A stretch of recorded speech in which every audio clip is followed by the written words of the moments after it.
I had a similar reaction as a younger person when I first was introduced to co-ops, and when I was introduced to something I'll be telling you about, which is community development finance, which is an intuitive, this makes sense. I stumbled into the Middlebury Food Co-op back in the late 1970s. It was a little hole-in-the-wall place, and I thought, this is a place to be. And then I've been a member of food co-ops ever since.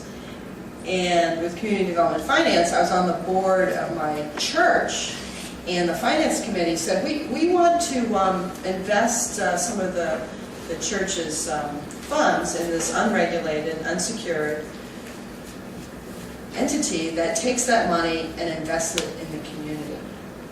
So we all looked at each other and we thought, well, that sounds good. And the next day, I went down to the bank and I took my paltry savings that I had and I put it in this institution because that made sense to me. If we think about it, you know, and now I'm older, I'm happy to say I do have a little bit more money, and I do have it in places where right now I have no idea what it is doing. And I'm not proud of that fact, but so I have a mixed portfolio. Some of my money I know what it's doing, and some of it I don't. So this is by way of just kind of bringing you into the world of finance, financing of co-ops. And this is not there we go. The Cooperative Fund of New England is basically a non-profit lending institution. And we're interested in supporting a resilient economy. We take in money and we lend it out. And I'm going to talk a lot about this institution in context. You know, there's lots of other financial institutions, but this one is topical and relates to today. And so what we do is we lend money to co-ops, nonprofits, community-based enterprises, basically. And we exist for our borrowers. We don't exist for the benefit of our investors. We exist for the benefit of our borrowers, and that's a really important point. And so I want to show you what the mission is here, because this is really important and relates totally to what we're all talking about today. So basically, we exist to advance community-based, cooperative, and democratically owned enterprises. So we lend to nonprofits as well, and especially interested in low-income benefit. And we lend money, so that's the first one. Secondly, we provide a place to park their money. So if you have money and you'd like to know exactly what that money is doing, you can lend it to us. And we promise that we will lend it out to enterprises that you're excited about. And the third one, and this is really important in the context of today, is to develop or serve as a connector for resources. So we always have people calling up and going, how should we, organize such and such in Vermont so we do our taxes right as a working co-op? Well, we don't know necessarily, but we'll hook people up with knowledgeable resources, and we support that learning and supporting of co-ops. And interestingly, it used to be, both with housing co-ops, food co-ops, if they went to the bank, actually, the story of the first manufactured housing co-op in New Hampshire, that bank people laughed at the people when they walked in the door. And that was back in the 1970s. Nowadays, you will have banks elbowing each other out of the way to lend to even startup co-ops, because banks are smart. And they've seen the history that the cooperative business model works. That said, a lot of co-ops, when they're starting out, they are not bankable because they don't have collateral. It's their businesses, and so as they go on, like City Market now has a lot of collateral on Onion River Co-op, but when they're starting out, they don't. So there's still very much a need for our services. So the Co-op Fund was actually started because food co-ops could not get access to financing in the 1970s. So we've been active since 1975. And we are an unregulated institution, so we can be very flexible. And we actually right now have a borrower who shall remain nameless that's having some trouble. And what did the borrower do? Did they not pay us? Not answer the phone? No. They call us right up and say, we're having problems. how can you help us? Because we need to get repaid, and I'll get to that in a minute, but the most important thing is we're standing next to, we want the institution to succeed because we're all on the same page with the mission. And so, just on a real practical level, if we lend to, we have a fishing co-op, fishing isn't a 9-to-5 kind of thing, it's got seasons. So we can say, well, it'd be interest only, paying us back for these period of times when, there's no lobsters or no whatever fish. I'm not a fishing person. So we can be very flexible. I want to talk about us as an entity because it reflects the development of the cooperative industry too. One of the things I'm really proud of, I'm a big fan of Equal Exchange. If you look at their growth trajectory, the last time I saw it, which was a few years ago, it roughly looks like ours. And isn't that what you want? If we think about a sustainable business economy, we want that one that grows over time, not one that goes like this, and then goes like that, and then goes like, And so I just think this is a sign of a healthy organism, which is what an institution is. And so you can see we start off with very little, and now we have about $16 million. And we've loaned about $30 million. And the loan repayment rate, that isn't about us, that's about you. I mean, we did a little exercise earlier of how involved. So people who are members in co-ops are members of successful enterprises. And the reason I think that is true is that co-ops are by nature conservative. If you've got a bunch of people running a business, it's much harder for them to make a rash decision. Whereas if you have an entrepreneur, they can do whatever they want. Emily, isn't that why small business owners have such a hard time? I mean, it's very risky, right? Because you've got one or two people making all the decisions. So the democratic process can really mitigate the risk. The reason I was calling it Emily, she used to work a lot with small business owners on lending their money. And we've never lost anybody's money because of the success of co-ops. Okay. What do you do with profits? Profits? There must be profits. When we lend money, and this is this slide here, so say we lend money, we loan money to a little co-op in Pulteney, Vermont, and say we charge them 7% interest, and we pay our investors right now, the average is like 2.5, so there's a difference there, and you would say that's profit. That goes to pay for staff and for my time. So there's no profit sharing, kind of what we were talking about at lunch. So the idea is that this organization, if you look at our balance sheet, we have money that is a cushion that stays with the organization. It doesn't get paid out to anyone's benefit. So that if we went through a period of time, actually right now, for example, the interest rates are very low. We can't charge 7% interest the way we could 5 years ago. So, the business environment changes. So, we are an example. Let me just step back and say, who's familiar with the Vermont Community Loan Fund? A bunch of people. The credit union, is it Opportunities? There's a bunch of them around. Yeah, there's a bunch. Yeah. So those are very similar entities, and particularly the Vermont Community Loan Fund, they operate very much the same way we do. They have a broader mission.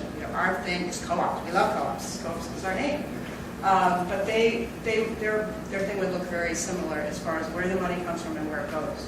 And it wouldn't just be squatting kind of thing. So as you can see with us, a lot of food co-ops, housing co-ops, co-housing.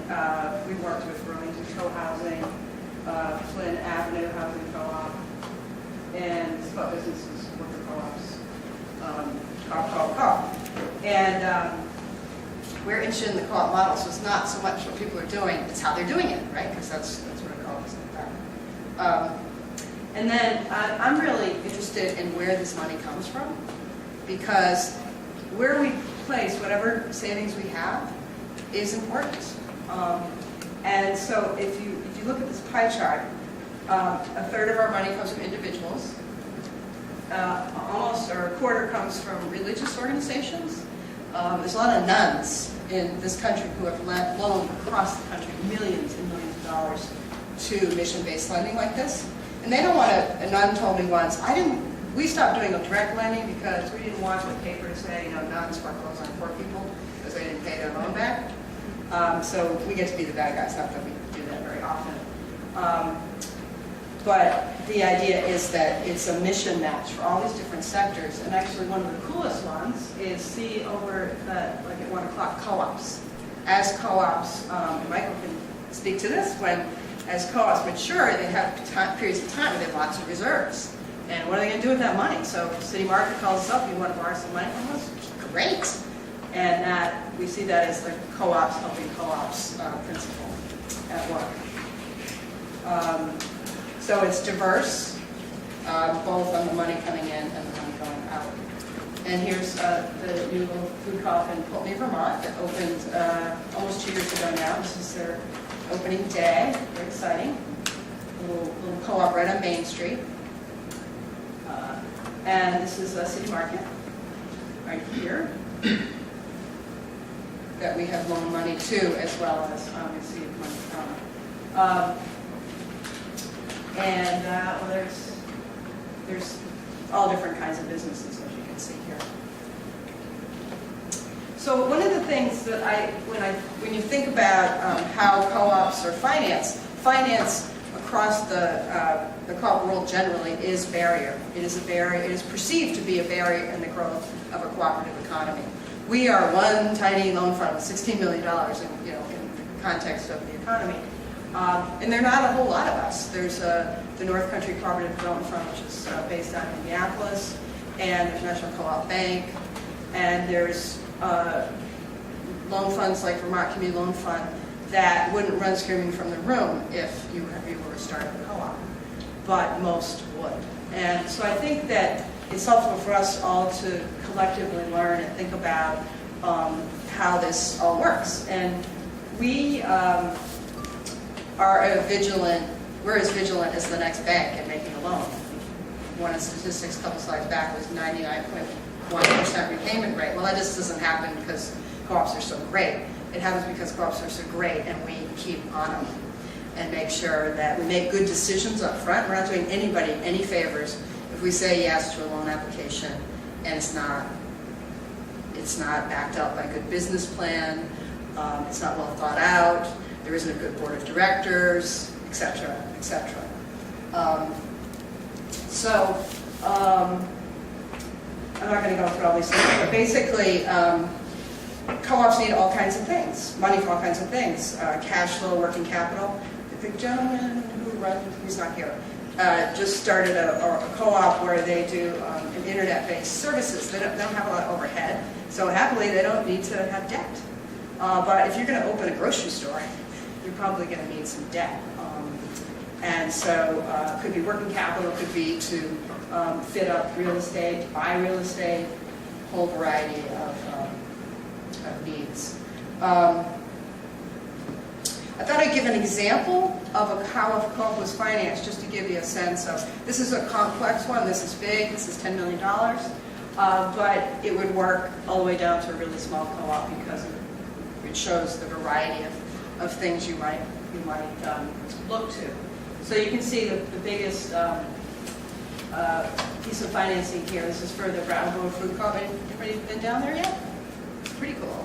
It's really, really nice. And it's a 4-story building, and it's right on Main Street, and it was a spot where there was a building, and it burned down about 150 years ago. And then the old co-op building used to be set back behind this big parking lot. And so they moved, when they rebuilt, it's now right proudly on Main Street, and then the parking is behind, and then it opens up a view of the river, because the building used to block the river. And so they did a project where the top 2 floors are workforce housing, and there are no parking spots to go with this housing. It's for people to live downtown. And then the second floor is the co-op's admin offices, and then the first floor is a grocery store. So the local bank loaned a lot of money, and then the co-op funds, we have a second bucket of money, we loaned a bunch of money. They got some money from the businesses that sold it, the equipment also financed it. What's the CCF? The CCF is the Capital Fund, which is an entity that's associated with the Cooperative Fund in New England, and it's basically uncollateralized lending. Okay. And it was an experiment that we started a few years ago, and it's still going, and we usually do it in concert with our other lending. One of the things that I always say to co-ops, and when you think about this, is member loans, which is, they got $1 million for this project from their members, which is different from member equity. A lot of times when people are starting a co-op, they'll say, oh, you know, we're each going to put in $500 and a lot of sweat equity. And we're like, well, we're talking about like a worker co-op that wanted to borrow $100,000. That wouldn't really fly. You expect us to put $100,000 in, and you're going to put in $500? And I know you're working really hard, but it's not like a fixed number, like it has to be, you know, $15,000. But it needs to be, everybody's got to have skin in the game, because that's a demonstration of commitment, and it has a correlation to the likelihood of success.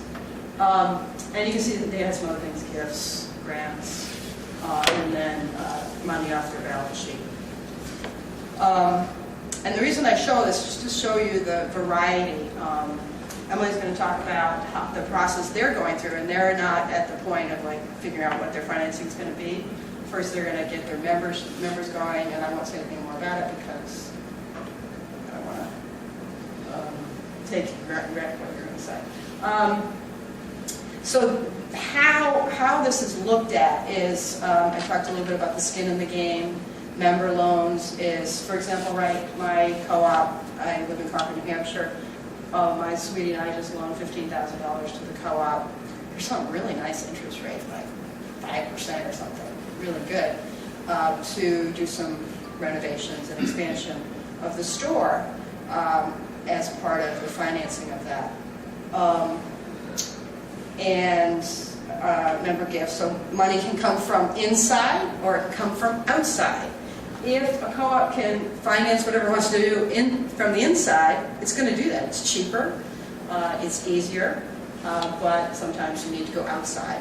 And banks are a source, credit unions, mission-based lenders like us, government programs are sometimes available. And typically, it's cooperatives, particularly the larger ones, are funded by a variety of sources, and it's harder for a startup, generally speaking, always than an established co-op, because what's the first determinator of whether someone's going to pay you back is how they did in the prior years. And when you're new, you can't show a record. Maybe all you can speak to is to the character and the strength of your plan and the people that you have. One of the things that I think a lot about co-ops, and I think that we could spend the rest of our time, rest of our lives educating ourselves and others, and we still have a long way to go. We're so ignorant about co-ops. I don't know about you, but I am convinced that at least 50% of the members of my home co-op have no idea. Do you agree? And it's not necessarily a bad thing. I mean, you're talking about different levels of engagement with various culture members. But I'd like to have a baseline here that at least people understand what the legal structure is and what their responsibilities are. Because when it comes to lending money, you've got to be able to explain who you are. And if you go as a co-op, if you go to a mission-based lender like us, we're starting from a place of wanting to say yes. That's where we're starting from. We're only going to say no if we don't think it's a good idea. And that's true of bankers. If you can educate them, and if they can offer you a better deal, I mean, we exist as an alternative lender to provide an alternative. And this is about assessing readiness. And actually, where's my, okay, this is the giggle test. I feel like if you look yourself in the mirror and say, when I write a big fat check to my organization, and if you can't immediately say yes, you better get working on it, because why should somebody else? And this isn't rocket science. I mean, it's stuff to learn about for sure. And what part of the reason I was asking Abram about the support for how board members are educated is that we all need to be educated. And I know about how food co-op board members are supported because we all need to learn what we're doing, whether you're the board or the management. And so I think of mission-based lenders as being the, what was Jimmy Stewart's name in that movie? It's a Wonderful Life. People remember that movie? It's about character lending, where Jimmy Stewart is a lender, and It's a good life. it's a wonderful life. Yes. And so we are looking at character. Who are the people behind this co-op? Collateral, we are a collateral lender. We really don't want to collect on a whole bunch of potatoes, but we might.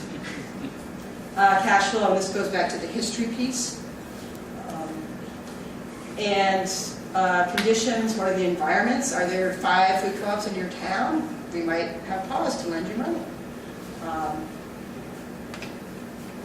And capital, overall financial condition. So I think, when I think about financing in this industry, we have a lot of systems in place. We could definitely use more pools of money. And I think that continuing to educate ourselves and to build systems and to support each other is really an important part of the financing.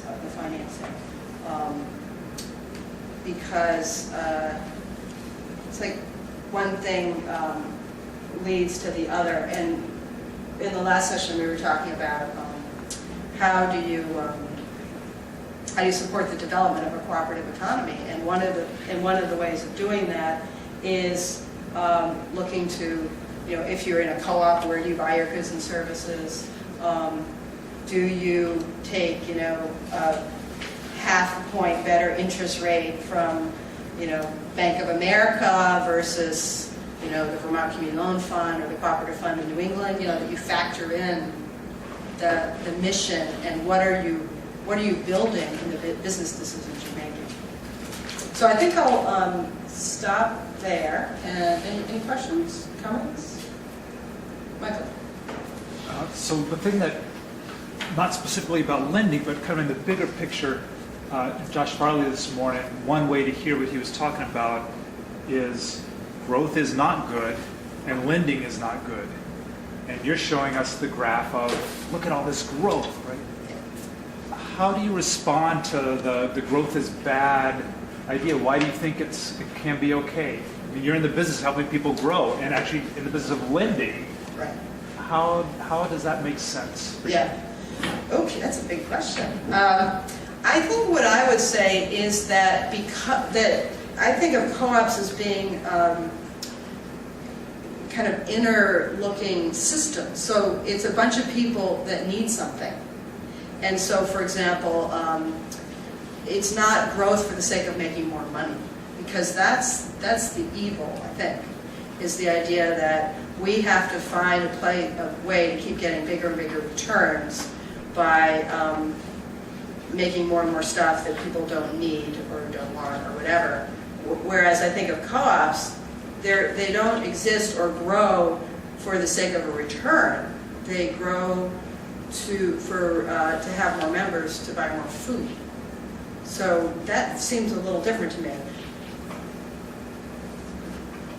And so I think, for example, the Concord Food Co-op started like Middlebury and like Onion River as a little tiny hole in the wall, and then over a long period of time, they had 100 members or whatever. Now they have 6,000. That doesn't. I don't know. It just doesn't seem like the same thing to me as the unbridled growth that we are encouraged as a capital society to pursue. Does anybody else have a thought about it? Because I'm not sure that I have a good answer. Oh, good. We have all kinds of people. Great. Why don't we start with you, and then you, and then you? Sure. I think that's an interesting question. Josh Farley this morning was talking about growth of the overall economy. And what we were looking at here was a graph of growth of one small part of the co-op sector of the economy, given the amount of corporate ownership in the economy. There's room for a whole lot of growth on the co-op sector without having increased use of resources at all, simply by cannibalizing the corporate sector. Oh, I like that. You're on my team. Why don't you go next, and then you and then you. I think that's exactly right. I think that what we're really looking at doing is pulling in a large sector of the corporate economy into the co-op economy. And I think we have, as long as we have the members engaged in such a way, the member owners, I think there'll be a natural stop to some of the growth. They'll say, why are we expanding in some of these areas when this isn't meeting our needs? This isn't what our co-op's about. I think that when you start hitting things like certain kinds of producer cooperatives, their logic is going to be more geared toward maximizing returns. But as long as it's got that consumer worker orientation, I think that helps a lot. Natural self-regulatory. Ever? This actually came up in the panel discussion we had a week ago. A similar question was asked. And I think if you use the food co-op sector as an example, it's true that what you're really trying to do is simply expand the size of the co-op and healthy food and organic food part of the food industry. You're not trying to get people to eat more food. And the other is to have strong, stable businesses that can meet the needs of the members, have facilities that are sufficient to do that, and pay the people that work there a living wage. And startup co-ops usually aren't in a position to do that, and one of the reasons they want to grow is that they can achieve those things. Yeah. Yeah. So I was going to say, I think it might be a useful analogy to think of individual human beings have to be born into the world and to grow up. That doesn't necessarily mean that we're displacing, or it doesn't necessarily mean that there are always going to be more people. It could, but I think the problem is that the monetary system, with the banks lending money that they don't even already have, you have an imperative for growth you have an imperative to force the economy to ever get larger in order to recover the costs of that lending. But if you are only lending money that already exists, you're recycling money, the economy doesn't need to get larger, so that you can create new business entities called co-ops if you're not using freshly created money, but you're using resources that existed somewhere else and are being channeled to you. You're actually depriving another sector of the economy of capital, so that the other sector of the economy can't grow. So you're growing instead of the other sector growing. So there's a way in which the model is implicitly non-growth. Yeah, and one of the loan fund that this organization is, about 20, 30 years ago, they used to be commonly known as revolving loan funds for just this purpose, to help people wrap their head around. Because even then, where our money was going and what it was doing was becoming elusive to everyday thinking and everyday knowledge. But that's exactly it. The money would go in, get repaid, go out.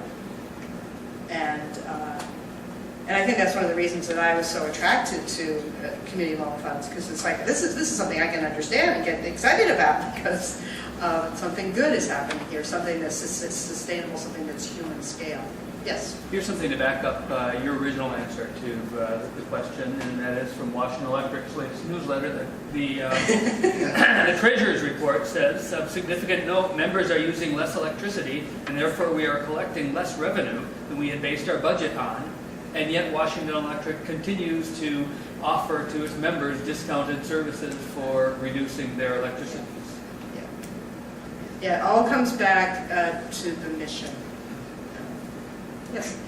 Do we have time for more questions? Yeah, maybe you'd be the last one if we have more time at the Okay, end. great, thank you. We'll do a few more.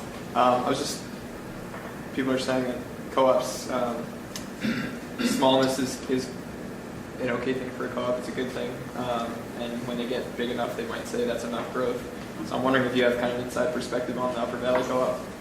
situation because I grew up shopping there and it definitely feels a little less co-op-y now that there's 4 of them.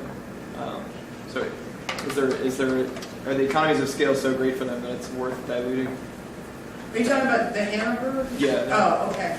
There's 4. I don't have, that's a very unusual co-op as far as its size and having, more than one, never mind, more than 2 stores.